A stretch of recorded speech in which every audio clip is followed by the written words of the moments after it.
If there is one crop that I find easy to grow that has been giving me good returns here at the farm is a Swiss chard, locally here referred to as a spinach. Because like this section here, from land preparation to doing the transplant, taking care of the crop, and in just about 5 weeks, this is where we are at. Crop is looking quite healthy, and it's ready for harvest, ready to hit the market. So in a very short time, in a month's time, you're able to get some income, to be able to run the farm. To achieve such good results, you have to, the secret is to actually start right. Like here, what I did, I started with the choice of seedlings, healthy seedlings. This time round, for this particular section, I opted to get seedlings from a seedling propagator. So the seedlings were well done, on they were propagated on a seedling tray. So the seedling was, quite healthy, well rooted, and you can see after the transplant, the seedling picked up quite fast. So there was minimal interruption due to issues of like transplant shock and the like, and that's why, and with the rooting, the good rooting system that the crop had already been established with on the seedling tray, the crop was able to pick up the nutrients so fast. And you can see in just a few weeks, how lush, leafy these vegetables are looking. And I said in just about a week's time or so, you're able to hit the market with, nice, healthy vegetables. What have I done so far? So after transplant, before transplant actually, I ensured I put a good layer of goat manure before the land preparation. Then I incorporated it into the soil very nicely, mixed it up with the soil during the bed preparation. Then I transplanted my healthy seedlings, well rooted. And from transplant now, what to ensure that the soil is always moist. So proper watering to ensure that the seedlings, the young seedlings don't dry out. So I ensured that because now these ones were planted during the dry season. It's quite dry at the moment. So ensured that the seedlings were well watered all through, moist. But ensure one thing you should note is, depending on the watering system that you're using. Because in my part here, I'm using a drip irrigation system. The idea is to ensure that the crops are moist. The soil is always moist, but not soggy. Whatever method irrigation system you're using, ensure that you keep your soil, your crops well watered, but don't overwater. Because if you overdo, crops are going to dry out or are going to be affected by fungal diseases, and they're going to choke the plant. The nutrient uptake will not be as good because of too much watering. So just ensure it's optimal, just moist enough, and always keep it moist. Don't let it dry out as well, because now the young seedlings might experience some transplant shock. And 1 week later, I did the first fertilizer. That's a fertilizer rich in phosphorus, so to encourage the root formation. And some I did a foliar spray for seaweed, which acts as a biostimulant. So as I said, now here we are really, it's quite hot. These hot sunny conditions, let the crop, cope with this distress, and that's where we are now. 5 weeks later, what I'm going to be doing now today is going to be harvesting this for the market. After the harvest, now I'm going to do the first top dress. The first top dress will be with a fertilizer rich in nitrogen, because these are leafy greens. What you're harvesting are the leaves. So what you want is to have more, the vegetative growth. I'm going to be doing the first top dress with a fertilizer rich in nitrogen, so to encourage the vegetative growth. Time to harvest this and get this to the market. So how do I do my sales?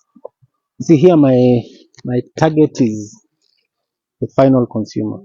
Notice I do this vegetables in small batches. Here I have the Swiss chard, or rather spinach. Up here I have some cabbages. On this other end I have onions, tomatoes. So after doing my market research, so you see, before you start farming any crop, you just don't do a crop because you've seen the hype online, or you've seen your neighbor doing it and he's doing very well. So it's good to do your market research, find out what your market demands and what you can provide easily to make profits out of it.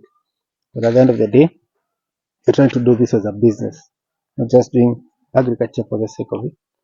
It's doing it as an agri business, and at the end of the day, make some good back out of it.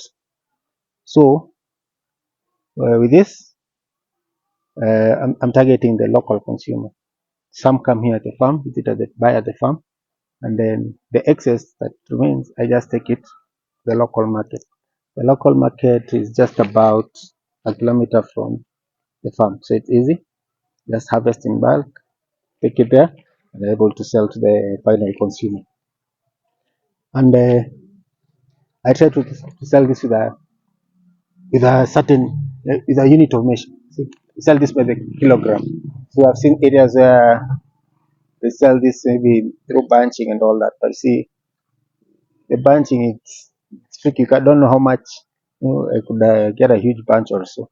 But here we've already standardized the process. Everyone now we sell by the kilogram.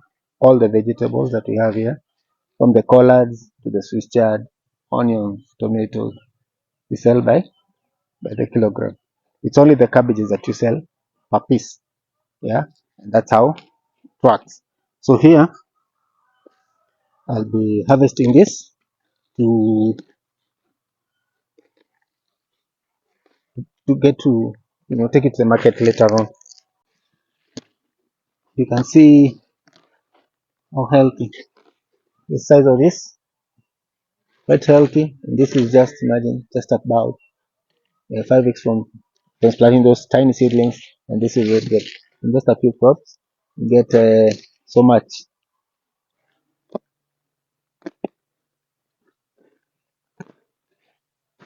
So what are some of the challenges I've faced so far since the transplanting of this Swiss chard up to this level? At least from transplant to this point, I've not faced much. As you see, luckily for Swiss chard, it's not attacked by pests so much. Yeah, it's not affected by pests so much, and so far so good. You can see there is no pest attack. And then the other thing is, as I said, since transplant, see, now we are in the dry season, so this crop has barely been under irrigation.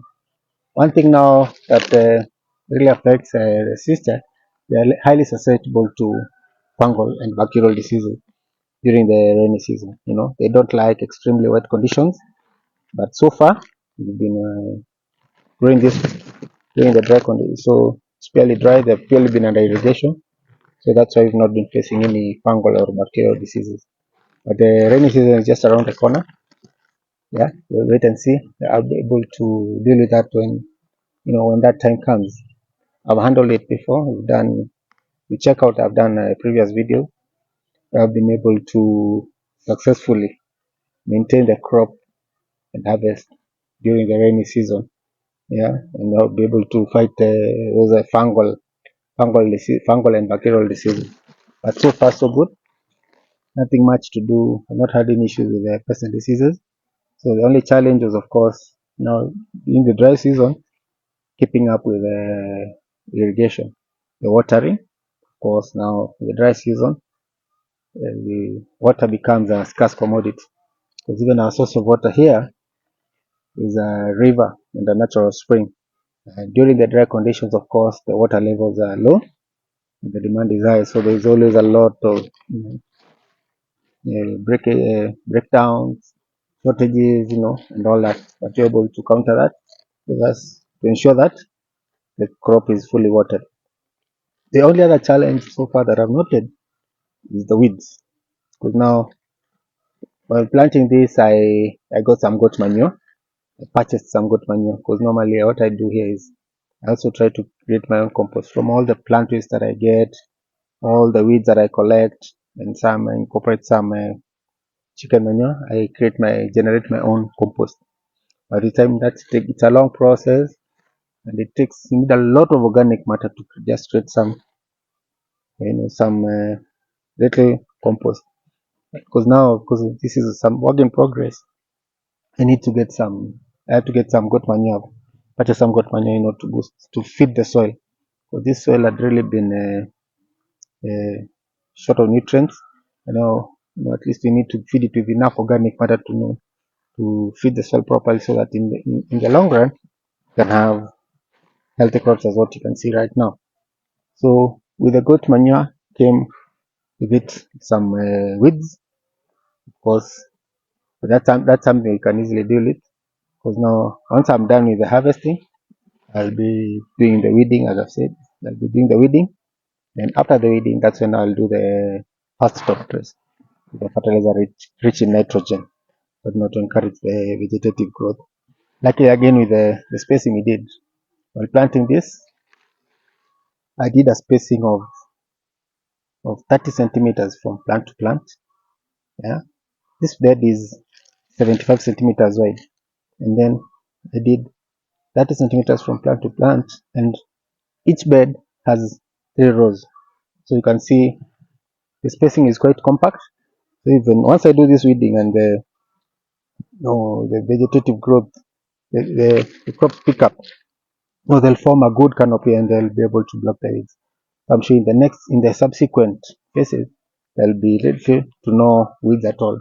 Because now with this good compact spacing, in as much as benefit, some of the benefits you're getting is you're able to get maximum output out of a small area, you know, and then plus now with the canopy that forms under that, the weeds cannot be able to easily establish, and then we have minimal issues with weeds which come about with deplete the fight the nutrients that you're feeding the soil, and also some weeds also come with herbal pests and diseases. So once you're able to fight that, you'll be able to maintain a healthy crop, and with a healthy crop, you definitely get a very good demand for your product that you'll be able to sell at a premium. So that's more like it. Thank you so much for watching. Till the next one, happy farming.